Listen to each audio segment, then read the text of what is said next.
Hey everyone. Welcome back to sorry. Welcome back to wow.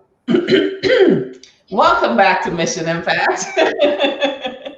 Another episode. This is the third part in the series capacity building, right? Because we all know what capacity is now because we talked about it before. We know how to show capacity because we talked about it last week. So this week we're going to be talking about what does funding have to do with it? And it is what does funding have to do with capacity building, right? So we're going to explore the importance of funding and capacity building, how they work hand in hand to help you to achieve your mission, create impact, and grow your organization. My name is Tracy Allen. I'm the owner of TVA Consulting, and I am an impact strategist, a social enterprise consultant, and a small business funding strategist. I have over 20 years of experience in this industry, and I'm joined today by these two beautiful ladies who are also fellow consultants, Daphne. I am Daphne Fettis. I am owner of On Good Ground Strategic Solutions, social strategist, nonprofit consultant, and philanthropic advisor. 20 years, over 20 years of experience out here in these nonprofit streets, trying to clean these streets up and helping nonprofits to be better, do better and do better.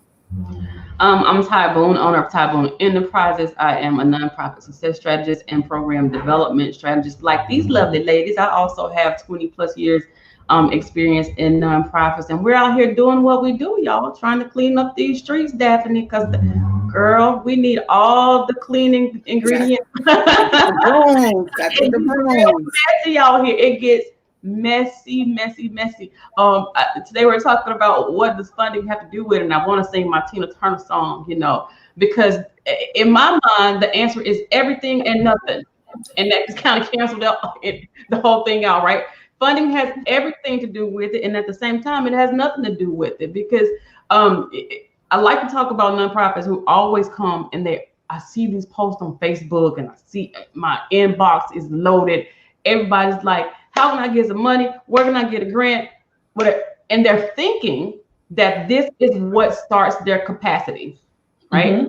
Need money. Oh my gosh, I'm so sick of hearing about it. I'm so sick of people ask, how do I find? Because they're thinking that I have to have someone to plant this huge seed into my organization in order for me to move forward to my mission and for us to do this impact thing that we're talking about here on Mission Impact. And that's really, really so far from the truth, because organizations with like social enterprises that are based in a social cause and innovation, and then nonprofits that are all stemmed around solving a problem, you do that from your heart of service, right? That's how you do that, and you walk that out. So funding has nothing to do with that, but we know that it takes money to make the world go round. We already know that, right? I got Alabama Power.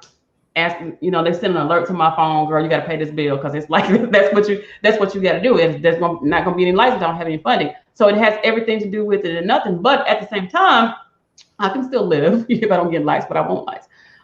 You want to be able to move your organization forward with the work that you are doing, and that work is what's going to draw the funding. That's how they work hand in hand. They kind of fit together, because you have to be the startup. You're the cold. When it's cold outside and you can't start the car, you got to figure out how you get this car started. How do you make this work, the engine, and get that stuff running? You're that piece right there that first get those wheels turning. And once the wheels of your organization starts turning, you can go wherever you want to go in the mission. And along the way, you start attracting the funds. And that's how it works, because you have to start up. And when people are asking me for things like, tell me how to get seed money, I always talk about the fact that your organization has to be fertile. If I'm going to give you a seed, I'm not just going to throw my seed on your ground and it's full of nails and nuts and rocks and all this kind of stuff, because the seed is not going to grow into anything that we can use, right? But if you're creating a foundation that is fertile, you've started with your capacity building, your leadership looks good, you have systems in place, and you have your accounting system is set up. Even if you're not doing much with it, it's there. We know the foundation is ready. Right. Mm-hmm. So if you were to ask me, or if you were to go out and you try to get this seed that I have, and then in this scenario is funds, I trust that I can plant it into your organization and it's going to grow into something fruitful. and that fruit is going to be able to create this impact because everybody can eat off of it. You know, so you want to think about, you know, what does funding have to do with it? Everything and nothing. Because when you're starting, you have to start this from the ground. There may not be any money on the ground, but there may be a good board. There may be a good executive director. You may have quality staff or qualified leaders. So you're making the foundation fertile for my seed, and that seed is going to help you grow to the next level of capacity. Yeah. Daphne? Well, I'm gonna play devil's advocate right quick. We don't do that. So we say on good ground. That's your business name. On good ground. in the funding arena. So we say, I know I get a message all the time in regards to capacity building. Oh, there's capacity building funds out here. So what are they talking about? That funding has everything to do with it. And now Ty says nothing. But what you have to understand is that capacity building funds are allotted for you to build your organization. And that's what they're for. They're for you to create, implement, and develop, implement, and build upon systems that you are putting in place. So one of the things that you have to know is that you have to know what you don't have, and you have to know where you are your weakest in order to get those capacity building funds. So I wanted to play devil's advocate because I know that question is going to come up. You said build upon, development and building upon. Exactly. Like very, very key parts of what you just said, because it has to start somewhere, right? And when you're looking for capacity, if you don't know what you're missing, then you don't know what to ask for, right? You don't know. And you haven't realized your weaknesses. We talked about SWOT earlier. You don't know what to ask for. You know, I need this system. So let me be able to look out if there's a capacity building grant. People come all the time. Oh, how do I get to that next level? And like Daphne said, capacity building funds are what you use to get to the next level, or one of the things that you use to help you get to that next level. But you have to identify what that is. So back to the whole foundation and the seed of the thing. If I know I need water, you know, because depending on where my plant is, if I'm down there where Tracy is, everything growing. I don't know what they got going on in the sunny sky and all that kind of stuff. But if I'm over here in the tundra, you know, and I know that I need something different, I know that because my ground looks okay, but I need something else. I need some fertilizer to grow. That's that capacity building, those capacity building funds that I might seek to help me get to that next level. I need to get somebody to come in to cultivate the ground for me. The ground is good, but I just need somebody to just kind of to help me out. I need somebody to come cut the weeds. So when I'm looking for capacity funds, those are those people and those things that I need in order to help nurture this tree or nurture this plant that it grows to where I need it to grow. Yeah, and just kind of piggybacking on it. So if you missed the last two that we did, then you need to go back and you need to watch that, because it directly relates to what we're talking about, right? What does funding have to do with it? Everything and nothing. So going back to what Daphne said, and then Ty just kind of compounded it, was you still got to go back and start with that SWOT analysis, because that's where you're going to find the holes to build from, right? And then you talked about being able that, yes, there are capacity grants, but when someone wants to give you a capacity grant, like Ty talked about, putting the seed in fertile ground, it goes back to being able to show capacity, which is the last one that we just did. So yes, they're giving you monies to build capacity, but you still have to show them, because if you've ever read any capacity building grant, they want to know how you have built capacity to this point, right? So how are you going to show them that if you've never done any form of capacity building? You're just throwing spitballs in the roof in the bathroom and hoping that it will stick up there. Then you have no way of showing how you. I mean, I gotta go back to the teaching analogies, because you go in the girls' bathroom, the boys' bathroom, you look up at the ceiling, and all you're seeing is toilet paper, right? And I found that so many people, and I mean, I've done that in my business. I think we're all guilty of doing that at some point in time because we just want to make that dollar, right?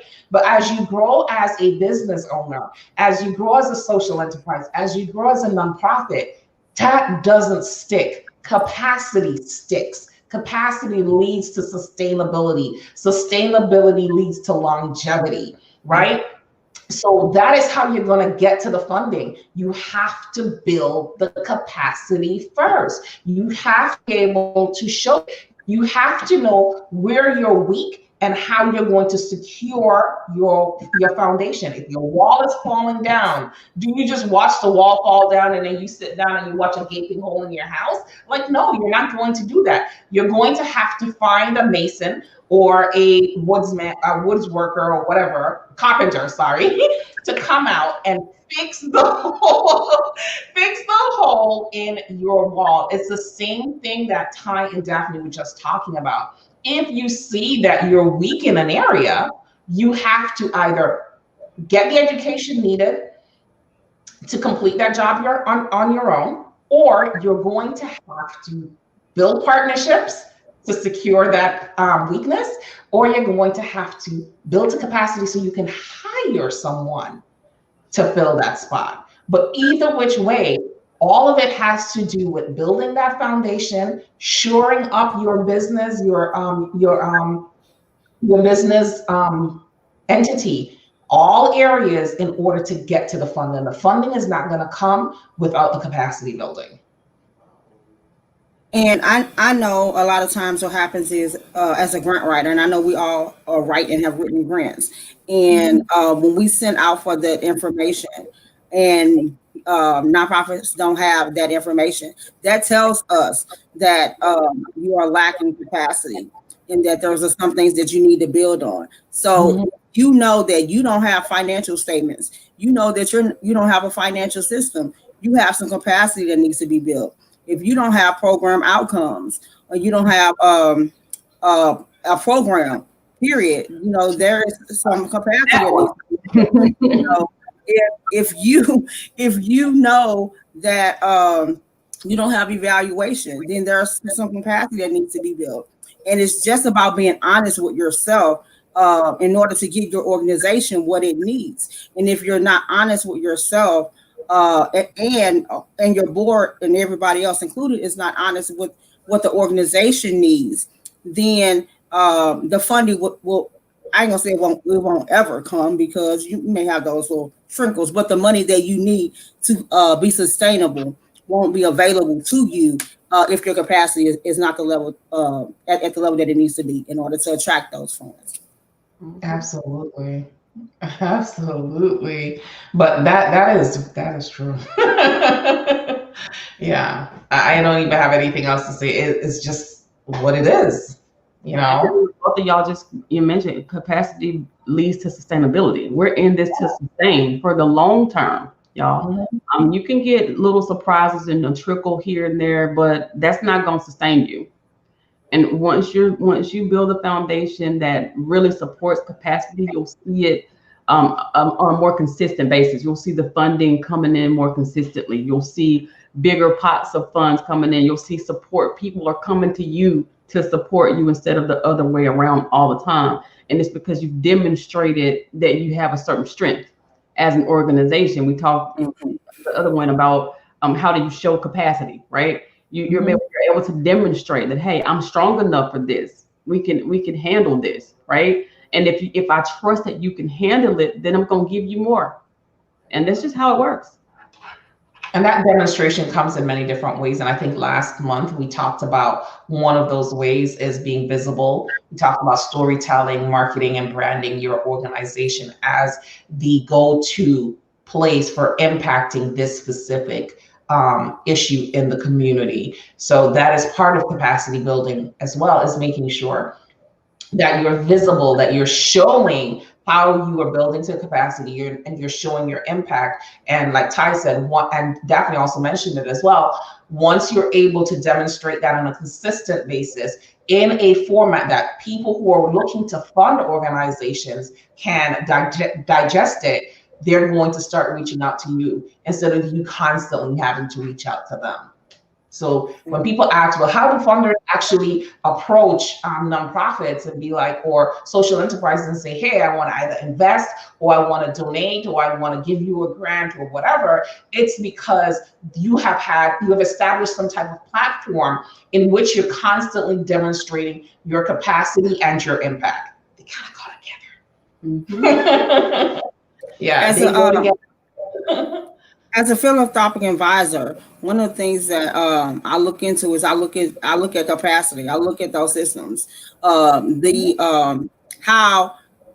if somebody's going to invest in your nonprofit organization, because it still is an investment, although it is a donation, it's an investment. If somebody's going to invest in your nonprofit organization, do you have the capacity in order to actually do good with those funds that you have?